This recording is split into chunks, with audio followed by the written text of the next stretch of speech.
नमस्कार दोस्तों, मेरा नाम शिवानी सिंह है। आज हम एक नया पॉडकास्ट शुरू करने जा रहे हैं ज्योतिषी के बारे में। हमारे गुरुजी आज आप लोगों को कुछ सवाल का जवाब देंगे। मैं उनसे सवाल करूंगी और वो मुझे जवाब देंगे। इससे आपका भी फायदा, मेरा भी फायदा।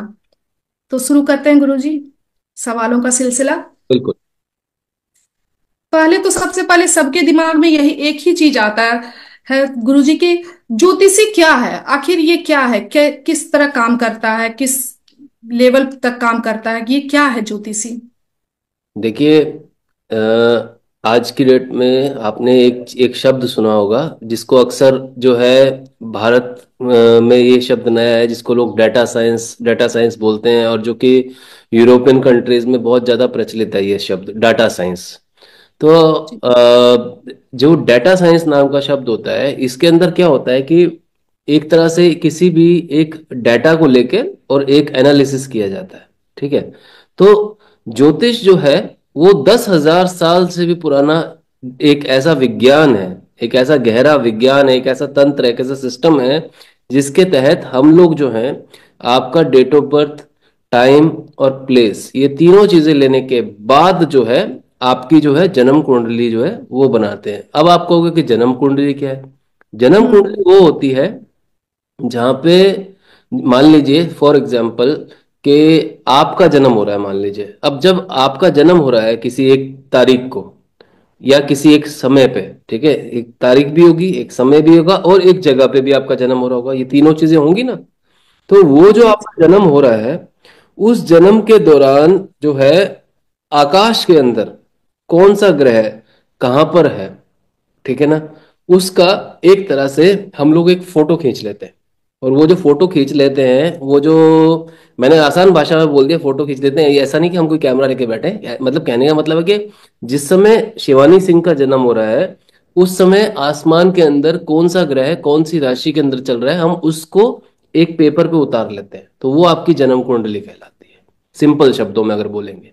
ठीक है ना। तो जन्म कुंडली से ही सर एक सवाल और मेरे अंदर पैदा, क्या कुंडली हमारे पिछले जन्म के बारे में भी बताती है? हाँ बिल्कुल, आपके नॉट ओनली पिछला जन्म, इवन तक आप ये समझ के चलिए कि पिछला जन्म जो है, आप पांचवें घर से पूरा का पूरा आपका जो पूर्व जन्म का जो घर होता है वो पांचवा घर माना जाता है जन्म कुंडली के अंदर। और आज की डेट में आपको जो ग्रह मिले हैं आपकी जन्म कुंडली के अंदर, वो जो आपको मिलते हैं वो आपके पूर्व जन्मों के कर्मानुसार मिलते हैं। ऐसा नहीं होता है कि कुछ भी ग्रह आपको मिल गए, हर चीज का कोई ना कोई कारण है। ठीक है ना। तो ये जो सारी चीजें हैं, जिसे बोलते हैं ना हम लोग एक ओंकार, तो ये सारी चीजें हैं जो जन्म तो तुम्हारा हुआ है, ठीक है ना, मगर आत्मा तो कई जन्मों से जो है अपना शरीर बदलती जा रही है। ठीक है। ये पृथ्वी तो 10,000 15,000 कितने लाख सालों से यहाँ पर है। तुम पता नहीं कितने जन्म ले चुकी है, शरीर तो तुम्हारी आत्मा ने बदला है। समझ आई बात? मगर अब इस जन्म में तुमने जो शरीर लिया, अब वो जो शरीर है वो किस तरह की फिजिकल एक्टिविटीज करेगा, उसका क्या पैटर्न होगा, तुम्हारा दिमाग कैसा होगा, तुम्हारा माइंडसेट कैसा होगा, वो जो है तुम्हारे पूर्व जन्मों के कर्म अनुसार तुम जो है इस जन्म में अपने करोगे। समझ आई बात? जी गुरुजी।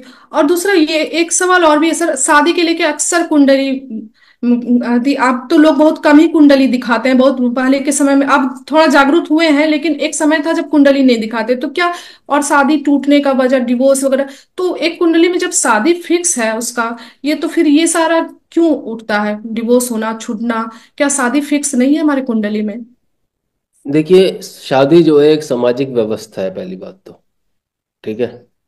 जहाँ पे अगर मैं शादी के ऊपर अगर आपसे बहुत गहरे में बात करूंगा, तो मैं आपको कम से कम 2 दिन तक इतनी बातें बता सकता हूँ शादी के बारे में कि शादी क्यों होनी स्टार्ट हुई। और आज की डेट में हिंदुस्तान में कुछ प्रजातियां ऐसी भी हैं, जो कुछ मतलब कबीले ऐसे भी हैं जो कि आज की डेट में भी शादी करने का जो उनका तरीका है वो बहुत अनूठा है। ठीक है ना। मगर ये एक सामाजिक व्यवस्था है। और जहां तक आप बोलते हो कि हमारा पार्टनर क्या डिसाइडेड है या नहीं है, आपका हम्म। जो पार्टनर है वो कहीं ना कहीं डिसाइडेड है भी और नहीं भी। उसमें सबसे इंपॉर्टेंट चीज पता है क्या है? उसमें सबसे इंपॉर्टेंट चीज है कि आप इतना पता लगा सकते हो कि जन्म कुंडली में कि आपका पार्टनर कैसा होगा। मगर ये ह्यूमन का नेचर है कि उसको कोई ना कोई पार्टनर चाहिए होता है। अगर मान लीजिए समाज में शादी की व्यवस्था ना होती, तो क्या आपको लग रहा है आपका कोई पार्टनर ना होता? ये क्या पॉसिबल है कि आप जो है, आपका आपको कोई अच्छा ना लगता या आप किसी से जुड़ते ना, जिससे आप दिल से जुड़ जाएं, और उसके ऊपर समाज ठप्पा लगा दे तो शादी, समाज ना ठप्पा लगाए तो वो शादी नहीं हुई। समझ आई बात? तो दिल हम्म। से जो जुड़ने का जो प्रोसेस है, वो तो मनुष्य के स्वाभाविक उसका स्वभाव है। ठीक है ना? आप हम्म। किसी के साथ तो जुड़ोगी जुड़ोगी। ठीक है ना? एज अ ह्यूमन बीइंग, क्योंकि ह्यूमन बीइंग का, इंसान का जो नेचर ही ऐसा होता है कि वो कहीं ना कहीं, हर जीव जो इस पृथ्वी पे है वो कहीं ना कहीं प्यार ढूंढ रहा होता है, लगाव ढूंढ रहा होता है, उसे अच्छा माहौल चाहिए होता है, और उसको वो जिस भी अलग अन्य जीव से मिलता है वो उसके साथ जुड़ जाता है। अब उसको चाहे तुम शादी कह लो, चाहे उसको अलग अलग नाम से लिव इन रिलेशनशिप भी लोग कह देते हैं, तुम उसको कह लो तो आज के डेट में ये भी बोलते हैं कि लड़का और लड़के ने लड़की को भगा दिया या लड़की ने लड़के को भगा दिया। नाम चाहे कुछ भी देते रहो, मगर जिसके साथ तुम्हारा दिल से जुड़ाव हो जाएगा वही शादी हो जाती है। ये तो बहुत अच्छा क्वेश्चन था, ये सबके दिमाग में ही चलता है सर। एक चीज और जानना था मुझे, मैं ये ज्योतिषी जो जब भी पढ़ती हूँ मैं, तो मैं एक कंफ्यूजन मेरे दिमाग में हमेशा रहता है कि एक ही समय में जन्म लिए बच्चे, एक ही समय में पैदा लिए, जिसे हम ट्विंस भी कह सकते हैं, या एक ही घंटे के अंदर जन्म लिए बच्चे का क्या कुंडली सेम होता है या उसमें अंतर आता है? देखिए इसमें ना, पहले आप बायोलॉजी की सिचुएशन को समझिए। बायोलॉजी क्या कहती है? कहते हैं ना, जुड़वा बच्चे दो प्रकार के होते हैं। एक वो होते हैं जिनके जन्म की जो घटना होती है उसमें एक क्षण का भी डिफरेंस नहीं होता, जो कि एक ही अंडे से जन्म लेते हैं, जिसमें एक ही अंडा दो पार्ट में विभाजित हो जाता है। ठीक है? और एक जो है जुड़वा बच्चे वो होते हैं जिनके जन्म में कुछ सेकंड्स का डिफरेंस होता है। ठीक है ना? यानी कि दो अंडे जो है माँ के पेट में जो है वो आए, और वो कुछ ही हम्म। सेकंड के वो दो एक साथ आ गए। ठीक है ना? मगर हम्म। जब आप बहुत ध्यान से देखोगे, तो जब एक ही अंडे से दो बच्चे जन्म लेते हैं तो they are called identical twins. ठीक है ना? उनकी जो बात करने का मतलब, मान लीजिए आइडेंटिकल ट्विंस वो होते हैं कि अगर मान लो मैंने एक को छुआ तो दूसरे को भी दर्द होगा। और एक जुड़वा वो होते हैं जो कि कुछ सेकंड के गैप में पैदा होते हैं, उनमें वो आइडेंटिकल ट्विंस नहीं होते मगर ट्विंस वो भी होते हैं। ठीक है ना? और जब जन्म कुंडली की जहां तक आप बात करते हो, तो बहुत सूक्ष्म वे में आप देखोगे तो ऊपर ऊपर से तो जन्म कुंडली उनकी एक जैसी दिखेगी आपको, जिसको हम लग्न कुंडली नवमांशा बोल देते हैं। मगर जब आप गहरे में जाओगे और अंदर जो 16 तरह के डिविजनल चार्ट्स होते हैं, जब उनको जब फोकस करोगे तो उनके अंदर जो है आपको आगे डिफरेंसेस दिखेंगे। ठीक है ना? तो ये जो है, आप ये मान के चलिए कि उनकी जो कुंडली है वो दिखने को तो एक जैसी होगी, मगर उनकी जो लाइफ का जो पैटर्न होगा वो जरूरी नहीं है वो एक जैसा हो। कई बार आइडेंटिकल ट्विंस भी होते हैं, वो अगर एक बच्चा एक देश में, एक बच्चा दूसरे देश में है, तब भी उनकी जो घटनाएं हैं वो सिमिलर रहती हैं। ठीक है ना? उनकी लाइफ का पैटर्न सिमिलर रहता है। मगर जो आइडेंटिकल ट्विंस नहीं होते हैं, उनकी कुंडली में ऐसा कोई विशेष रूप से ये नहीं बोला जा सकता कि उनका जीवन एक जैसा जाएगा, क्योंकि बहुत गहरे में जब हम उतरते हैं, हम आगे जाके डिविजनल चार्ट्स की स्टडी करते हैं तो वो चार्ट्स अलग हो जाते हैं।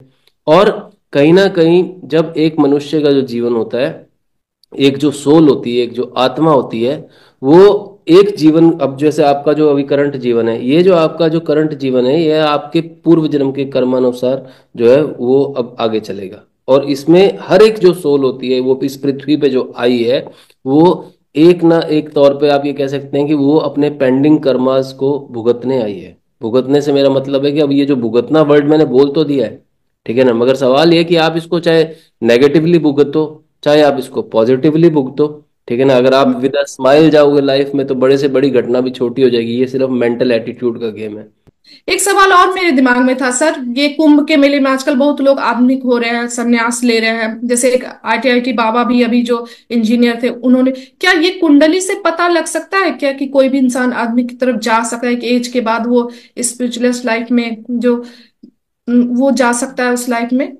एक कुंडली से पता ये कर जन्म सकता है? कुंडली जो है ना, जन्म कुंडली वो एक ऐसी व्यवस्था है, अगर ज्योतिषी या एस्ट्रोलॉजर के अंदर दम होगा ना, तो वो बाल की खाल निकाल सकता है, वो हर चीज वहां से निकाल सकता है। और आपका जो ये जन्म है, इसमें आप कौन कौन से एक्शंस कर रहे हैं उसका जो है लेखा जोखा वो पूरा जन्म कुंडली के अंदर होता है।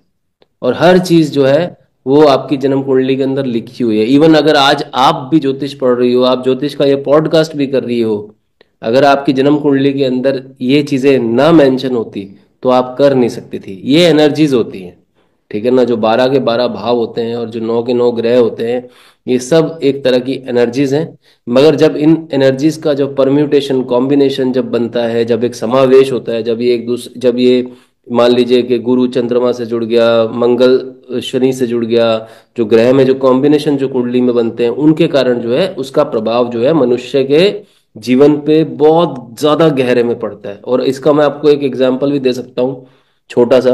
अगर आप, और सब आप कहते हो कि ये साइंटिफिक है नहीं, सबूत चाहिए आपको, तो अगर आपको सबूत चाहिए तो आप पागल खाने में जाइए। और पागल खाने में जब आप जाएंगे, तो जैसे जैसे पूर्णिमा के दिन जाएंगे तो उन पागल खानों में जो आवाज होगी उन पागलों की वो बहुत ज्यादा होगी। वो लोग बहुत ज्यादा चिल्ला रहे होंगे, खेल रहे होंगे, कूद रहे होंगे, इस तरह से उनका बिहेवियर होगा। और क्योंकि ये होता क्यों है, चंद्रमा के कारण होता है। जब चंद्रमा पूर्णिमा में होता है और जब चंद्रमा अमावस में होता है तो वो सब डिप्रेशन में होते हैं, डल होते हैं, उस समय आवाज कम होती है वहां पर। इसका कारण क्या है? क्योंकि ह्यूमन बॉडी जो है उसके अंदर 70% पानी है, और चंद्रमा हाँ पानी का कारक है। जब चंद्रमा प्रभावशाली होकर पृथ्वी के संपर्क में आता है पूर्णिमा में, तो सभी व्यक्ति जितने भी हैं मतलब ये पृथ्वी के ऊपर, उनके जो इमोशंस हैं वो हाई हो जाते हैं। तो जब ये, आप चाहे तो खुद चेक कर लीजिए, एज अ, आप पॉडकास्ट ले रही हैं, आप चाहो तो पूर्णिमा के दिन अपने इमोशंस चेक कर लेना, और आप चाहो तो अमावस के दिन अपने इमोशंस चेक करना। आपको दोनों के अंदर बहुत ज्यादा डिफरेंस दिखेगा। क्यों दिखेगा? क्योंकि हम पंच तत्वों से हमारी बॉडी बनी है। और जो ये ग्रह होते हैं, इन सारे ग्रहों में एक ना एक तत्व होता है जो कि हमारी बॉडी को प्रभावित कर रहा होता है। मंगल जैसे आग, फायर का तत्व लेके बैठा है, सूर्य फायर का तत्व लेके बैठा है, गुरु जो है वो हवा का तत्व लेके बैठा है, एयर का तत्व लेके बैठा है, ठीक है ना। इसी तरह से राहु जो है, राहु और गुरु में ये डिफरेंस है, राहु जो है वो गंदी हवा है, ठीक है ना, यानी कि दूषित हवा है। और जो गुरु है वो हमारा श्वास है, हमारा पूरा का पूरा श्वास का तंत्र गुरु से चलता है, ठीक है ना। तो आपको ये समझना पड़ेगा कि इन ग्रहों के भी तत्व होते हैं, और क्योंकि मनुष्य की जो बॉडी है ये भी पंच तत्वों से बनी है, तो इसलिए इन ग्रहों का प्रभाव मनुष्य के शरीर पे बहुत ज्यादा पड़ता है। और उसी इस अनुरूप मनुष्य की बॉडी बीमार होती है, कभी सही होती है, कभी स्वास्थ्य अच्छा होता है, कभी स्वास्थ्य खराब होता है। ये सारी चीजें क्यों हो रही हैं? ये इसी कारण हो रही है कि कहीं ना कहीं, आप माने या ना माने, ज्योतिष एक ऐसा विज्ञान है जो कि कई लाख सालों से जो है हिंदू, मतलब कह लीजिए कि पृथ्वी पे जितने भी मनुष्य हैं उनको प्रभावित कर रहा है। मगर मनुष्य ने ये बात मानने से मना कर दिया, पश्चिम की जो एजुकेशन है उसके प्रभाव में, वेस्ट की जो एजुकेशन है उसके प्रभाव में। और वेस्ट की एजुकेशन ने पूरे के पूरे सनातन धर्म या पूरे के पूरे भारतवर्ष का आज की डेट में सत्यानाश कर रखा है, ऑनेस्टली स्पीकिंग, ठीक है ना। इसीलिए आज की डेट में शास्त्रों की पढ़ाई ना होने के कारण जो भी आज की जो जनरेशन है ये पूरी की पूरी त्रस्त है, एंग्जाइटी, डिप्रेशन, ये सब है उनमें। हाँ हाँ, ये तो देखने को मिलता है।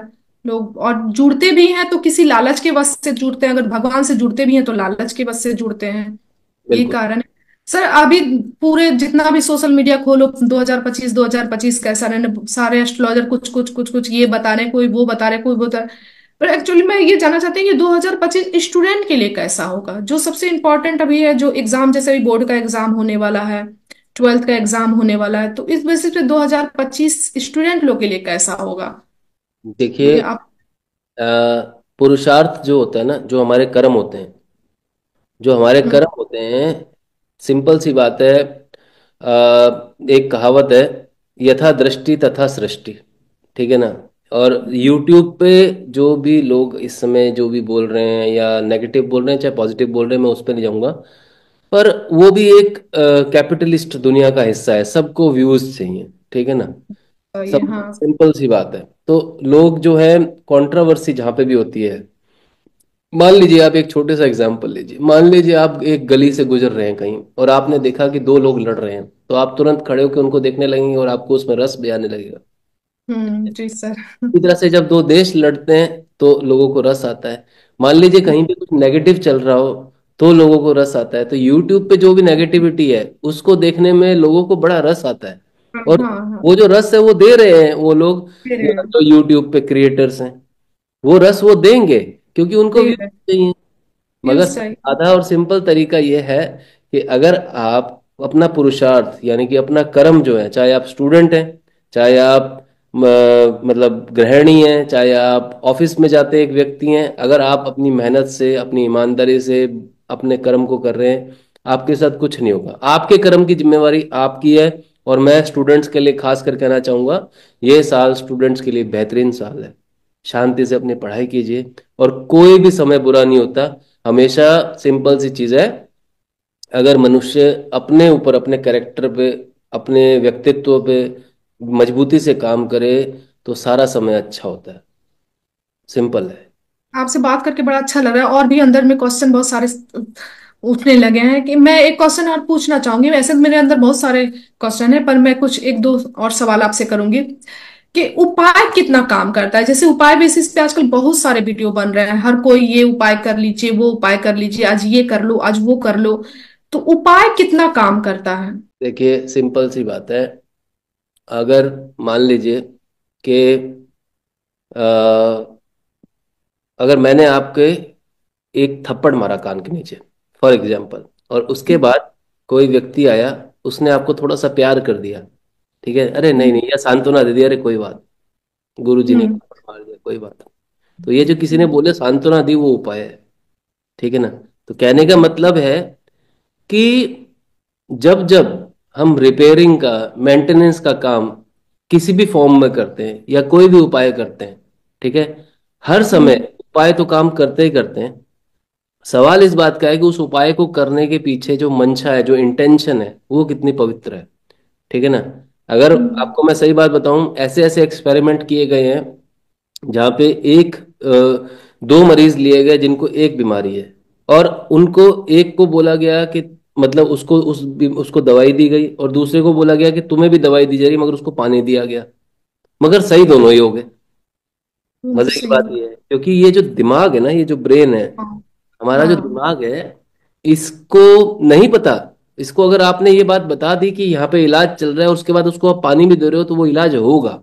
सारा का सारा जो गेम है वो साइकोलॉजिकल है। और उपाय जो है वो काम करते हैं, अगर आप अच्छे मन से, अच्छे भाव से जो है उपाय करते हैं। इवन तक आप सोचो, जैसे आप तो माँ है, ठीक है, अब जी। रात के टाइम पे बच्चे के पेट में दर्द हो रहा है, और रात को सोते हुए भी माँ, ब्रेन की जो अलग अलग चार तरह की साइंटिफिक वे में अगर आप देखोगे तो चार स्टेजेस होती है। ठीक है ना। तो एक स्टेज ऐसी भी होती है जहां पर अगर माँ जो है रात को सोते हुए, जब उस मेंटल स्टेट में होती है ब्रेन की, और वो रात को सोते हुए भी बच्चे के पेट में पेट दुख रहा है, और उसके वो पेट पे हल्का सा हाथ रख देगी, बच्चा हील हो जाता है। वो बच्चे का हम्म। हाथ रख, बच्चे के ऊपर नींद में भी हाथ रख देगी तो बच्चा हील हो जाता है, क्योंकि माँ का हम्म। भाव क्या है सदा, कि मेरे बच्चे को कुछ होना। हम्म। सारा जो गेम है वो भाव का है। अगर आपका भाव अच्छा है, उपाय अच्छे काम करेंगे आप पे। उपाय जो होता है, एक्चुअल में कोई उपाय नहीं है, और देखा जाए तो सभी सब उपाय है। ठीक है ना, यहाँ पे सब उपाय है, सिर्फ और सिर्फ भाव का गेम है। सिंपल, आप ये मान के चलिए। ठीक है, और उपाय काम करते हैं, मगर आपको उपाय कौन दे रहा है और किस किस इंटेंशन से दे रहा है, ये समझिए। जी सर। एक और सर, ग्रह को ठीक करने के लिए मंत्र कितना इम्पोर्टेंट है? देखिए, मंत्र तो पूरा सिस्टम होता है अपने आप में। ठीक है, मंत्र एक व्यवस्था है पूरी की पूरी। ठीक है। और मान लीजिए फॉर एग्जाम्पल, यहाँ पर हमारे ऋषियों ने, ऋषि जो एक शब्द है ना, ये अब हम्म। मॉडर्न वे में इसको बोल देते हैं, ऋषि जो शब्द है ये रिसर्चर, आज के रिसर्चर यानी कि जो लोग शोध करते हैं। तो ऋषियों ने इन मंत्रों को कहीं ना कहीं बहुत गहरे में अपने मेडिटेशन के दौरान जो है, एक तरह से आप ये समझ लीजिए कि ब्रह्मांड में ये मंत्र ऑलरेडी थे। ऋषियों ने उनको, जैसे आज की डेट में अगर हमारे को इंटरनेट चाहिए, तो हमारे को एक गैजेट चाहिए, मान लीजिए ये मोबाइल है मेरा, इस मोबाइल के अंदर मुझे इंटरनेट चाहिए, तो ये मोबाइल होगा तो इसमें इंटरनेट आएगा। तो हमारी जो ह्यूमन बॉडी है वो भी एक तरह से एक इंस्ट्रूमेंट है। और हम जो मेडिटेशन के अंदर गहरे में जाते हैं, तो ब्रह्मांड के अंदर ये सारे मंत्र उच्चारण, और ये जो मंत्र हैं, ये जो सारी की सारी भूगोलिक जो शक्तियां हैं, सूर्य है, शनि है, चंद्र है, ठीक है ना। लोग तो ऐसे ऐसे भी हैं जो सूर्य को भी होने का इनकार कर देते हैं। ठीक है ना। तो हर एक जो पिंड है, भूगोलिक पिंड है, उसके साथ जुड़े हुए एक व्यवस्था को हम मंत्र बोलते हैं। ठीक है, जैसे सूर्य का जो मंत्र होता है, ओम घृणी सूर्य आदित्य नमः। अब क्या है कि जब हम सूर्य का आह्वान करते हैं तो हमें मंत्रोच्चारण करना चाहिए। मेरे को अगर मान लीजिए गायत्री की शक्ति को आह्वान करना है तो ओम भूर्भुवः स्वः तत्सवितुर्वरेण्यम भर्गो देवस्य धीमहि धियो यो न प्रचोदयात्, एक मंत्र, एक व्यवस्था है, इसके थ्रू मैं कॉल करता हूँ गायत्री को, कहे गायत्री आप आइए और मुझे आशीर्वाद दीजिए। तो ये पूरी की पूरी एक व्यवस्था है जो कि सुनियोजित बेहतरीन तरीके से हमारे सनातन के अंदर मेंशन्ड है। अगर आप इन मंत्रों को ढंग से फॉलो करते हैं, इसके पीछे बहुत गहरे नियम होते हैं, उनको फॉलो करते हैं और अपने जीवन के अंदर आपका जो जैसे कि त्रिगुणा प्रकृति हम बोलते हैं, आपका नियम, आपके जीवन में अगर नियम है और आप जो है बेसिकली तीन तरह के गुण होते हैं, रजस तमस और सतव। तो अगर आप सतव के लाइफस्टाइल को फॉलो करेंगे तो आपको इन मंत्रों का जो रिजल्ट है वो बेहतरीन तरीके से मिलेगा। और इन मंत्रों को, इस पूरे सिस्टम को आप बहुत अच्छे से सनातन में गहरे उतर के समझ सकते हैं विद द हेल्प ऑफ हमारे जो वेद है, हमारे पुराण है, उपनिषद है, उनके थ्रू। तो ये पूरा का पूरा सनातन सिस्टम है और ये उसी का हिस्सा है। तो सर ये इससे यही समझ में आता है कि मंत्र द्वारा हम अपने ग्रह को ठीक कर सकते हैं, अगर मंत्र का सही चैंटिंग किया जाए, समय पे किया जाए, या जो ग्रह खराब है उस ग्रह के अकॉर्डिंग कोई मंत्र अगर हम चैंट करते हैं तो हम वो ग्रह को ठीक कर सकते हैं। बिल्कुल आप कर सकते हैं ग्रह को, और ग्रह कभी खराब नहीं होता। खराब जो है समय भी नहीं होता, खराब हमेशा मनुष्य होता है। आपके पास बिकॉज पांच इंद्रियां हैं, और आपकी जो पांच इंद्रियां हैं ये आपको भटकाती हैं। क्लियर हुई बात है? हाँ। तो सवाल तो बहुत सारे हैं सर, पर शायद समय का कमी है थोड़ा सा, और मेरे पास इतने सारे सवाल हैं कि मुझे खुद नहीं समझ पा रहा है मैं कैसे जवाब मांगू।